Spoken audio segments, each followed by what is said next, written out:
Njengoba kuqhubeka nokuthokozela noma ke ukujabulela ke insuku ezo365 inkampani ke ka-Eskom ingazange benayo ke inkinga ukuthi ke kuhambe ugesi kulona ke izwe laseNingizimu Afrika yaqhubeka ke futhi nezinye ke inhlelo ezihloseke ukuthi ke zilekelele ke umphakathi ngayo ke inkinga yokuhamba kagesi. Okunye ke abamatasa ngakho kuyimanje ikhona ke lolu hlelo lokufaka kwama smart meters kuyona ke imizi ekhona kulo ke izwe laseNingizimu Afrika nonhloso yalo ukuthi ke kugcine ke kuphelile indaba ye load reduction yokuyikhona ke ukuhamba kagesi from time to time. Sinaye ke uMr Timothy Ngcobo ovele kuyona ke inkampani yaka Eskom kusona ke isifundazwe iKwaZulu Natal okuyena ke uCustomer Relations Area Manager esizokhuluma kabanzi ngalo ke uhlelo lokufaka kwawo ke ama smart meter kuyona ke isifundazwe iKwaZulu Natal. Angikubingelele mbukeli igama lami nguSimangele isibongo ngwakachirwa ubukela uhlelo KZN News Talk. Angike encourage ke mbukeli yiba ingxenye lolu hlelo sebenzisa ke inkundla zethu zokuxhumana ukudlulisa ke nje ukuphala kwakho or if you've got a question to Mr Ngcobo ekhona kuluhlelo lethu sebenzisa inkundla zethu zokuxhumana ukudlulisa ke umbuzo wakho kuyena ke uMapholoba ekhona kuloke uhlelo lethu Mr Ngcobo kwintokozo enkulu ukuthi sibe nawo ke KZN News Talk asikumukele. Ngiyabingelela sisima ngiphinde ngibingelele nababukeli emakhaya kuyintokozo enkulu thina Eskom ukuthi sikwazi ukuthi sibe la. Kuyintokozo enkulu ukuthi sibe nani kakhulukazi njengoba sabingaza nje ukuthi 365 days baningi abantu abajabulayo osomabhizinisi bayajabula because lokho bekuletha ingcindezi enkulu kubantu abaningi abakhona kulizwe laseNingizimu Afrika. But ngaphambi kokuthi siqhubekele phambili Mr Ngcobo ngiyafuna ukuthi siqale sikunikeze leli thuba just to remind the viewer at home ukuthi kombe mangabe sikhuluma nge-load reduction sikhuluma ngani andukuba singene odabeni lama smart meters. Okay, i-load reduction sisima masikhuluma ngayo sikhuluma ngalo lo hlelo lelo olenzo Eskom as a last resort ukuthi li protect infrastructure ethu lapha yani infrastructure ethu ngikhuluma ngama transformer nazo nama substations alapha ya. So ke i-load reduction le siyenza kakhulukazi ngama peak periods ukuba u5 ekseni kuze kube 9 mhlambe no5 entambama kuze kube 9 lapho so protect your infrastructure ngoba phela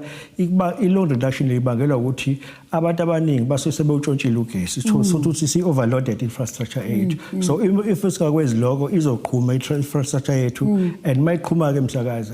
wena sisima mayiqhuma i-load reduction leyo kuzoba nomthelela kweyinkathu ukuthi mhlambe nabantu abaseduze la qhuma khona itransformer kungenzeka balimali baze balahlekelwe nawo umphefumulo walo. So ingakho ke sisenza i-load reduction especially ngalo ma peak time. Nakubilethe incindezi kakhulu kubantu baseNingizimu Afrika kakhulukazi njengoba kusekukhona abafundi abasuke befunda ngalezi ikhathi kukhona nabanye abantu abasuke besebenza ngazo lezi ikhathi but we get into that because kukhona inibhizinisi ngakho ezo Eskom ukulekelela umphakathi waseNingizimu Afrika ukuthi ugcina uphumile kulengwadla le ababhekene nayo kakhulukazi kulezo ikhathi where i-load reduction takes place. But before we get into that ngiyafuna ukuthi Mapholoba sikunikelela ithuba just ukuthi sikhumbuze umbukeli ukuthi kunohlelo enibhizi ngalo ezo Eskom onhloso yalokuthi nikwazi ukuthi niqede nya ngayi-load reduction. Asiqale sibhekele lo hlelo. Sisima ngiyajabula lo mbuzo phela kuzokhumbuleka ukuthi ke ungqongqoshe wethu uMinister waka Electricity and Energy uDr Ramaphosa uthe ngonyaka odlule wamemezela ukuthi cha le load reduction fanele iphele le load reduction. So wasesibekela ukuthi nje ngonyaka ozayo ngabe ngoMarch kufanele siphele. So sibhizi ke simatasatasa ke sisabela ke noma sisabela kuleso simemezelo sakhe ungqongqoshe ekuthini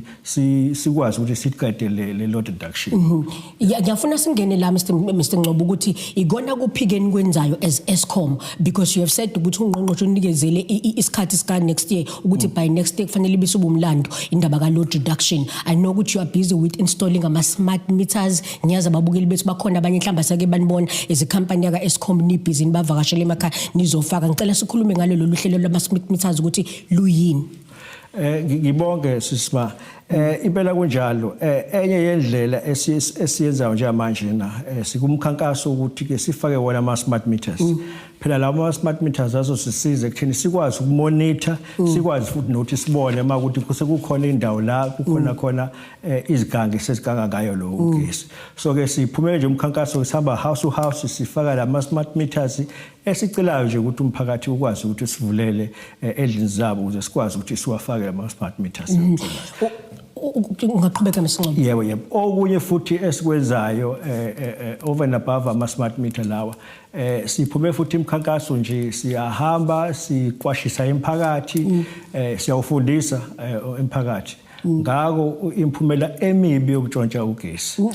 And banimukela kanjani bayaqonda ingwadla egcinisa ibhekene nalo lonke izwe laseNingizimu Afrika like ubukade uchaza Mr Ngcobo ukuthi ezinye zezinto egcinisa iholela ekuthenini ugesi ugcinisa uhamba isinomi kanjani nani niphoqeleke izinkampani ukuthi niucishe ngezinye ikhathi is because of ingcindezi ukuthi ke kubonakala kwindaba ukuthi kuzoqhuma even itransformer bese kuphoqa ukuthi ezikampani ukuthi ni save abantu nunciphisa ugesi ngaleso sikhathi baqonda kangakanani lokho from what you are saying ukuthi niyaphuma nemphakathini do campaigns and talk to umphakathi educate them about ingozi ezikhona ekuthenini ugesi bawusebenzisa noma kanjani noma beyifakele banimukela kanjani kunjani uqonda ukuthi kubalekile ukuthi balandele imigudu kuyiyona yona uma ngabe kuzofaka ugesi. I must say basimukela kahle kakhulu umphakathi lapha emakhaya okumnandi kakhulu ukuthi futhi sisebenzisana kakhulu nama leaders ama communities ekuyona esamba nawo sishumayela ivangeli ukuthi ugesi ungatshontshwa ngaphandle nje kwe load reduction uyingozi nakuwena ekhaya uma uthi usebenzisa ugesi ngendlela engekho emthethweni. Akithi nje mhlawumbe sithathe nje nokubypassa imeter lokho mo bypass imeter lelo usuke lapha ama protections akhona usuka compromisile ongenzeka ukuthi makukhona into eyenzekalayo la ekhaya mhlawumbe istofu mhlawumbe ugohlwe kusicisha ukuthi kade kunamanzi aze aphela uma ngabe sikufike lelo zinga leso uma ngabe imeter lakho ungazange uzulibypass liyakwazi ukucishela kodwa uma ulibypassile imeter lakho lizokho liqhubekile uzothola ukuthi umuzi wakho usuyasha ngaleyo ndlela. So ke umphakathi endaweni eziningi impela uyasemukela kodwa ke ikhona ingcosana leyo esithi masinayo kuba ngathi yezwa kodwa masifika ngalela yezokunye okuthizo ongafanele. So iyona ke lesikhuluma nayo ke esinxusayo ukuthi cha lokho ekwenzayo akukho right kumbi and futhi kuyicala phela vele ukutshontsha ugesi kuyicala nje elikhulu kakhulu la eSouth Africa nangaphandle kwaloko kulaba nje abanjenganathi abasontayo kuyisono nje ukutshontsha ugesi wenza isono ngoba phela ukweba lokho sisima.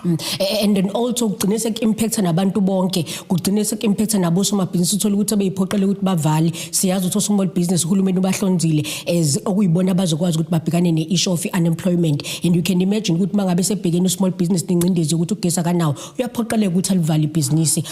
bese kulahleka imisebenzi nakwabanye abantu ngicabanga ukuthi libalekile kakhulu iphuzo livezayo Mr Ngcobo ukuthi kubalekile ukuthi abantu balandele imigudu okuyiyona yona mangabe bezofaka ugesi ngoba phela mase kuze kwafika la infrastructure ethiqhume kunemgomo elandelwayo ukuze siyibusele infrastructure njane transformer awuthi mayiqhuma manje ngakusasa isiyabuyela transformer kuthatha isikhathi eside labantu abawuthengayo ugesi aba honest nabo soma business sebeya affecteka ngenxa yezigangi nje esimbalwa esuke zikhona ziganga kugesi. Ngiyafuna usebenzise leli thuba Mr Ngcobo usakhuluma ngalelo phuzo libalekile kubona ababukeli bethu ukuthi there is a line kahle kahle laba basuke belandela kahle umthetho abasuke beyibona ukuthi nasi isigangi la and sizogcina sesingena engcindezini yokuthi sigcine singena ugesi kukhona line where they can call and banalo lolu lungelo lokuthi bakwazi ukuthi ba report just ukukhumbuza umbukeli kunjalo nje siyabakhumbuza nje ababukeli ukuthi ke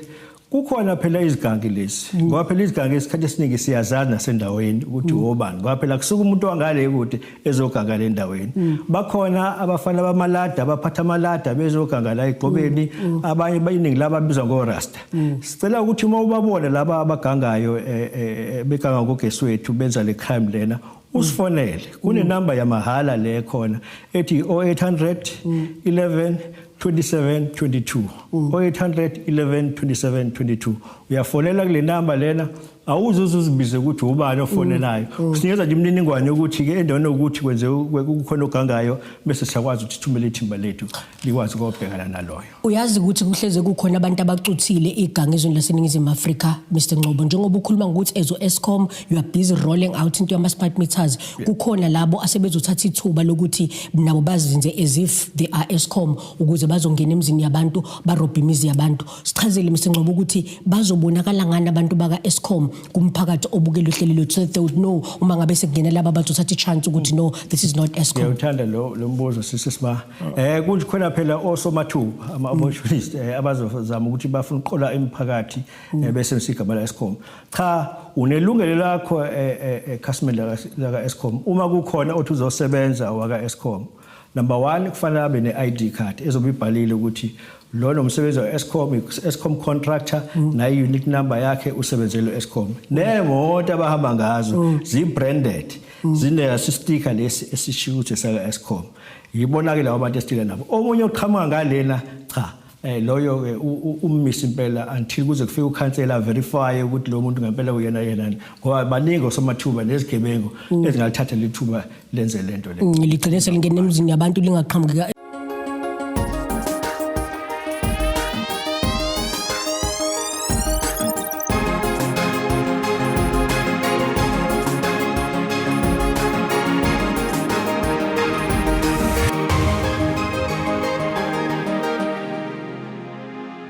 njengoba kuqhubeka nokuthokozela noma ke ukujabulela ke insuku ezo365 inkampani ke kaEskom ingazange benayo ke inkinga ukuthi ke kuhambe ugesi kulona ke izwe laseningizimu Afrika yaqhubeka ke futhi nezinye ke inhlelo ezihloseke ukuthi ke zilekelele ke umphakathi ngayo ke inkinga yokuhamba kagesi okunye ke abamatasa ngakho kuyimanje ikhona ke lolu hlelo lokufaka kwama smart meters kuyona ke imizi ekhona kulo ke izwe laseningizimu Afrika nonhloso yalo ukuthi ke kugcine ke kuphelile indaba ye load reduction okuyikhona ke ukuhamba kagesi from time to time sinaye ke uMr Timothy Ngcobo ovele kuyona ke inkampani ka Eskom kusona ke isifundazwe iKwaZulu Natal okuyena ke uCustomer Relations Area Manager esizokhuluma kabanzi ngalo ke uhlelo lokufaka kwawo ke ama smart meter kuyona ke isifundazwe iKwaZulu Natal angikubingelele mbukeli igama lami nguSimangele isibongo ngwakachirwa ubukela uhlelo Catering News Talk angike encourage ke mbukeli yiba ingxenye lolu hlelo sebenzisa ke inkundla zethu zokuxhumana ukudlulisa ke nje ukuphala kwakho or if you've got a question to Mr Ngcobo ekhona kuluhlelo lethu sebenzisa inkundla zethu zokuxhumana ukudlulisa ke umbuzo wakho kuyena ke uMapholoba ekhona kulo ke uhlelo lethu Mr Ngcobo kwintokozo enkulu ukuthi sibe nawo ke Catering News Talk asikumukele ngiyabingelela sisima ngiphinde ngibingelele nababukeli emakhaya kuyintokozo enkulu thina su Eskom ukuthi sikwazi ukuthi sibe la kuyintokozo enkulu ukuthi sibe nani kakhulukazi njengoba sabungaza nje ukuthi 365 days baningi abantu abajabulayo osomabhizinisi bayajabula because lokho bekuletha ingcindezi enkulu kubantu abaningi abakhona kulizwe laseningizimu Afrika but ngaphambi kokuthi siqhubekele phambili Mr Ngcobo ngiyafuna ukuthi siqale sikunikeze leli thuba just to remind the viewer at home ukuthi kombe mangabe sikhuluma ngeload reduction sikhuluma ngani andukuba singene odabeni lama smart meters. Okay, i-load reduction sisima masikhuluma ngayo sikhuluma ngayo lo hlelo lelo olezo Eskom as a last resort ukuthi li protect infrastructure ethu lapha yani infrastructure ethu ngikhuluma ngama transformer nazo nama substations alapha ya so ke i-load reduction le siyenza kakhulukazi ngama peak periods ukuba u5 ekseni kuze kube 9 mhlambe no5 entambama kuze kube 9 lapho siprotect yona infrastructure ngoba phela i-load reduction le ibangelwa ukuthi abantu abaningi basebewutshontshile ugesi so ukuthi si overloaded infrastructure yethu so if isikakwenzi lokho izoqhuma infrastructure yethu and mayiqhuma ke msakazi